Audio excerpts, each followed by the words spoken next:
Hare Krishna. Text 66. Nasti buddhirayuktasya na cha yuktasya bhavana na cha bhavayada shantir shantasya kuthas sukham. Meaning, if one is not in Krishna consciousness, there cannot be a final goal for the mind. Disturbance is due to want of an ultimate goal.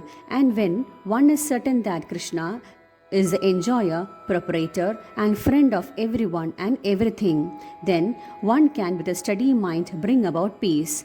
Therefore, one who is engaged without a relationship with Krishna is certainly always in distress and is without peace, how much ever he may make a show of peace and spiritual advancement in life.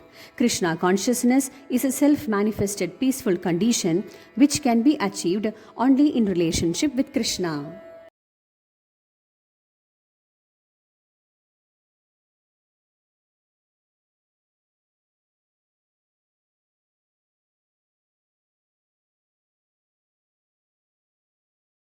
Text 67.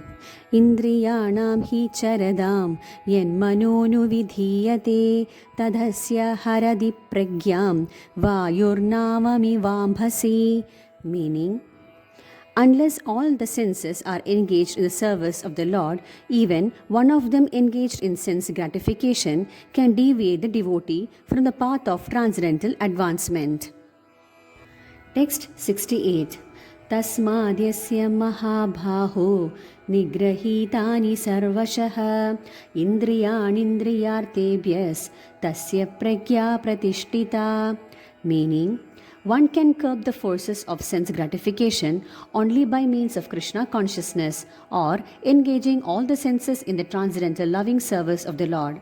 As enemies are curbed by the superior force, the senses can similarly be curbed, not by any human endeavor, but only by keeping them engaged in the service of the Lord. Practice this art under the guidance of a bona fide spiritual master is called as sadhaka or a suitable candidate for liberation. Text 69. Ya nisha sarvabhuthanam tasyam jagarti samyami yasyam jagrati bhutani sa nisha pashyato munehe. Meaning, there are two classes of intelligent men. One is intelligent in material activities for sense gratification, and the other is introspective and awake to the cultivation of self-realization. Materialistic persons remain asleep in such a night due to the ignorance of self-realization.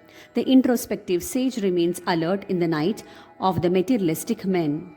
The introspective man is always indifferent to the materialistic happiness and distress. He goes on with his self-realization activities undisturbed by the material reactions. Text 70.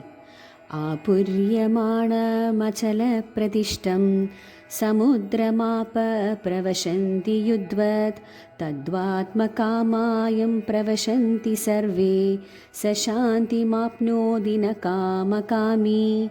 Meaning, although the vast ocean is always filled with water, it is always, especially during the rainy season, being filled with much more water.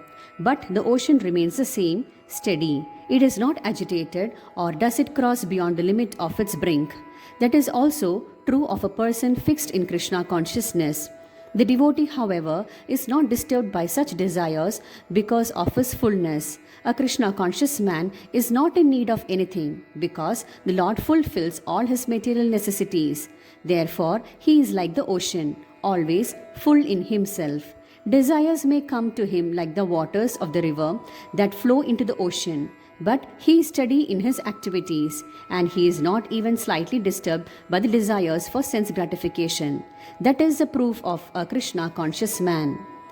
The devotees of Krishna have no material desires, and therefore they are in perfect peace.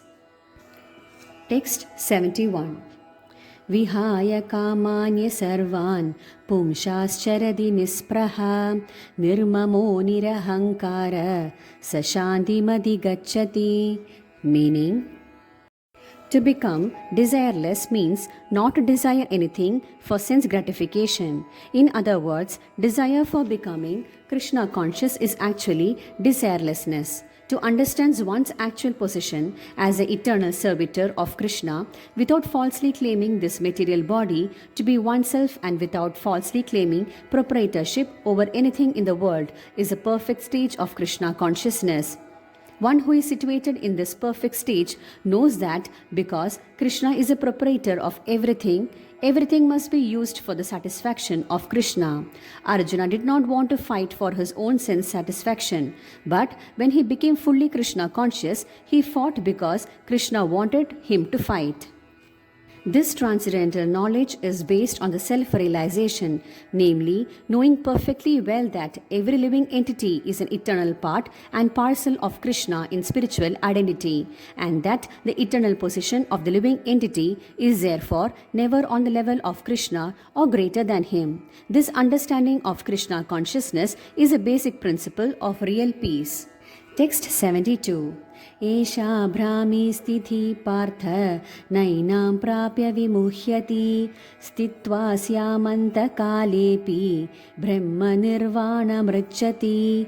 Meaning, one can attain Krishna consciousness or divine life at once, within a second, or one may not attain such a state of life even after millions of births. It is only a matter of understanding and accepting the fact. Actual life begins after the completion of this material life. For the gross materialist, it is sufficient to know that one has to end this materialistic way of life, but for the persons who are spiritually advanced, there is another life after this materialistic life.